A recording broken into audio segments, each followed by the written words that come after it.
they actually gave Nectar a Katrina for standard. Oh boy.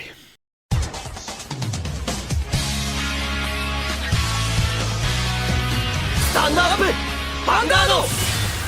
Hey card fighters, welcome back to another Cardfight update, and today we've got some more card reveals as we got, I believe Thursday or Friday, we got some more leaks, you could say, from an upcoming monthly Bush Road magazine, because in that magazine we saw some screenshots of new Nectar cards, which are the cards from Clan Selection Volume 1, and oh boy, these cards are looking pretty tasty, and I think these are the cards that Nectar needed to actually make them relevant in the current day and age of Vanguard, or at least in Standard. So without any stuff around it, let's jump straight into these cards and see what Nectar has to offer, because we're a little bit late on this video, but better late than never, right? So the first card that we're going to talk about is this new Grid 1, which is Maiden of Flower Carpet. And she has the ability that we've seen time and time again, that's auto and Vanguard the Vanguard Circle. When placed, you may call plant token to the Vanguard Circle. Plant tokens are grade 0, power 5k, critical 1, and they have boost. We have seen this on many Grid 1s that just generated a token for free, nothing really special. Now, her unique asset is her second ability, which is Drop Zone. At the end of your turn cost, retire 2 plant tokens and return this card to your hand. This ability may only be used by a card with the same card name once a turn. So this card effectively allows you to cycle itself, because for the cost of 2 plant tokens, so 2 units, you get this Grid 1 back in your hand, which is also 2 units because she calls herself, and then a plant token. So you have a 2 for 2 trade in unit advantage, because plant tokens aren't really cards. So that's actually pretty interesting, because plant tokens on average are 10k power and 0 shield on overall card value, or just pure stats. And this Grade 1 effectively gives you 10k shield, or it gives you 13k power on the board. So you always will go up in numbers every time that you resolve this skill, because you remove 2 plant tokens, and this can be used as a 10k shield in hand, or the next turn you can call to the field and then generate another plant token, which is the same amount of units on board, but with just a little bit more power because she's an 8k base. Now this doesn't apply if you're playing the Ouroboros Ride Chain, because they have the 10k plant tokens.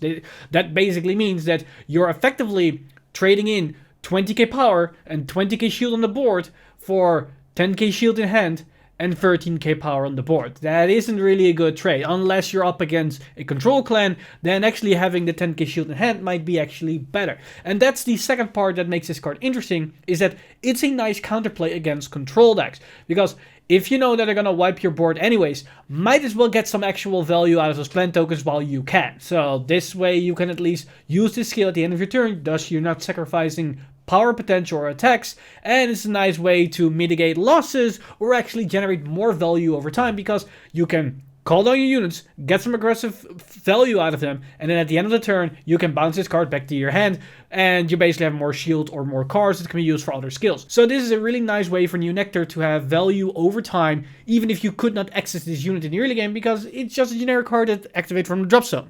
Now, this card will come up with the new Grade 3 because it makes the card even better. So with that said, let's jump straight into the new Grade 2. And this is probably a quick one, because the Grade 2 is very simple to understand and to address. Because the new Grade 2 is Maiden of Fall Vine. And she has the ability, auto Vanguard Circle, when placed from hand to the Vanguard Circle with a plant token, draw a card, and this unit gets power plus 5k until the end of turn. Now, I believe we have seen this effect in the past before, but I think that's on a very low base unit with, what, 5k power? I think it's the Eggplant or something like that, also Grade 2.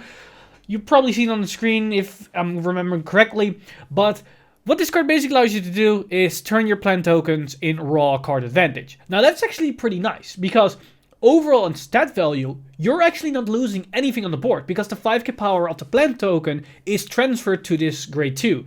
Thus, it's like you add the plant token on top of this unit. But on top of that, you also actually get a card in your hands, which is infinitely better than what a plant token could be in card advantage wise or value wise. So this is actually really, really good, because now suddenly your plant tokens are part of an advantage engine, which is way better than just being used as generic aggressive tools, because that will cap out at the maximum amount of plant tokens you can call, and that's it. And being Nectar not being an extra clan, there's quite a limitation to that cap. Now, this type of skill actually allows you to extend beyond that, because you can keep using this as long as you have copies of this card in your hand. Now, the downside to this card is that it is dependent on other cards that can generate tokens, because if you do not have tokens on the board, this is just the vanilla card that doesn't really do anything. Now, luckily, Nectar, by the time of this card that this card comes out, they have plenty of ways and skills that can generate tokens, so there will hardly be a situation where you don't have plant tokens to synergize with this card. So overall, it's probably really good, but there's still that potential downside that if you have the type of cards in hand that don't generate plant tokens and you have this grade 2, you have a vanilla card that's basically dead in your hand for that particular turn. But overall, besides that, it's a really good grade 2 that might see a lot of play in the Nectar list. Maybe not as a 4-off, but could be really useful as a potential tech choice at 2 copies maybe. But now we get to the actual interesting card that a lot of players have been talking about. And this is the reason why we've been talking about a standard Katrina. Because the new grade 3 that Nectar got surprises us, because we've got Maiden off stand Peony. And her first ability is pretty generic, and we've seen this time and time again, as we have auto and Vanguard to Vanguard circle. When placed, call up to 1 plant token to the Vanguard circle. If this unit is on the Vanguard circle, call up to 2 instead of 1. So, free plant token generation, again, either 1 or maybe 2 if it's your Vanguard circle. Now, that's nice and all, but the actual value of this card lies in her second effect, because that's auto and Vanguard circle.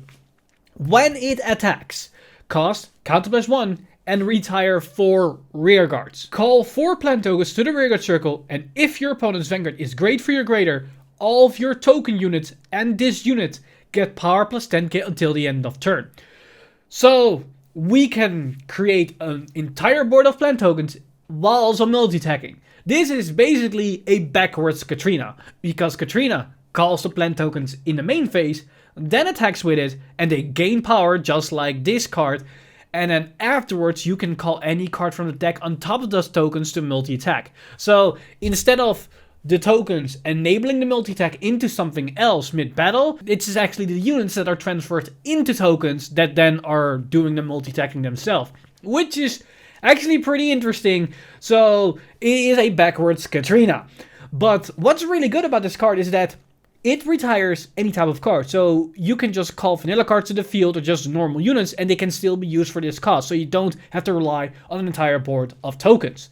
And the second way of gaining the power is really good, because that means you can attack with whatever units you have on the board, then swing with the Vanguard. If she's not boosted, it becomes a 23k attack.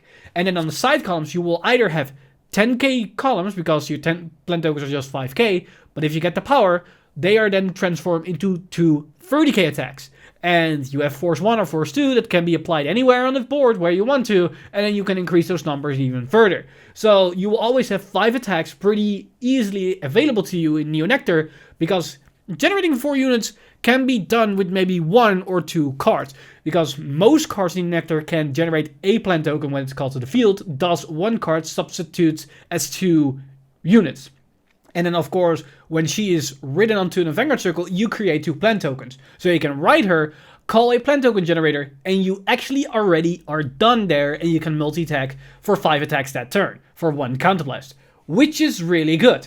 But now we can actually see the synergy that we have with the grade 1 and the grade 2. Now, us creating an entire board of plant tokens means we can always fulfill the condition for the grade 2 next turn if we just call to the field and gain an extra draw off, which then can be used for either more defensive plays or more card advantage over time, which is really good. So it's very easy to utilize the grade 2. But the grade 1 becomes even more apparent how useful it is, because we can call the grade 1 to the field, it generates a token, then the Vanguard generates 2 tokens, and we're already done. then we call new tokens on top of our units, which means the grade 1 will go to the drop zone. And then at the end of the turn, we can retire 2 plant tokens, which then get the grade 1 back into our hand, which means if we're up against a control clan, we're less punished by this mechanic of this card, because yes, we need to get more units onto the board because we need 4 units to retire next turn, but thanks to the fact that we retire 2 plant tokens preemptively and get the grade 1 back into our hand, which is actually 2 units, means it's much easier to fulfill the condition next turn, even if we're up against Kagero or something else that can nuke our board. So now we can actually see the synergy between the grade 1 and the grade 2 and this grade 3, how they actually work. And interesting enough, they are super generic. So these cards can be tagged in with any other deck within Neo Nectar, because any deck basically creates tokens to some extent, so it can basically splash in everything. And it also means that any other archetype can benefit from this, and this can benefit from any other archetype. Very good example is of course the Ouroboros right chain that can generate the stronger tokens. Us being able to recycle all these things means we get more benefit. But it also means that we can use the Ouroboros grade 3, which can generate more tokens over time every single turn to help facilitate for the cost of this card. But also in the circumstances where we cannot write this thing and we're forced to write it to Ouroboros, we at least have a strong beater, which means if we want to go with Force 2 every single game, it doesn't really hurt us as much because we can still get value out of the Force 2 even when we need to write our backup grade 3. And there are many other options and many other playstyles that are available to this card because it's so generic, and it finally gives Neo Nectar the multi-tech they need to actually make a dent against certain highly competitive decks. So overall, I think Neo Nectar players are very happy with these reveals because this is basically what they needed to actually do something. And maybe this could actually, and I'm not joking, be the best card that we've seen so far of the Clan Selection Plus sets. Yes, Shiryuki is very good. Yes, Chaos is Chaos. And we have Dauntless Dark Dragons and we have the Jewel Knights and all that kind of jazz.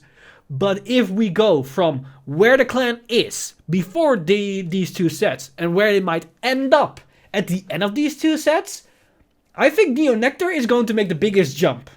Because going from Asha and Ouroboros Dragon to now this is pretty damn big.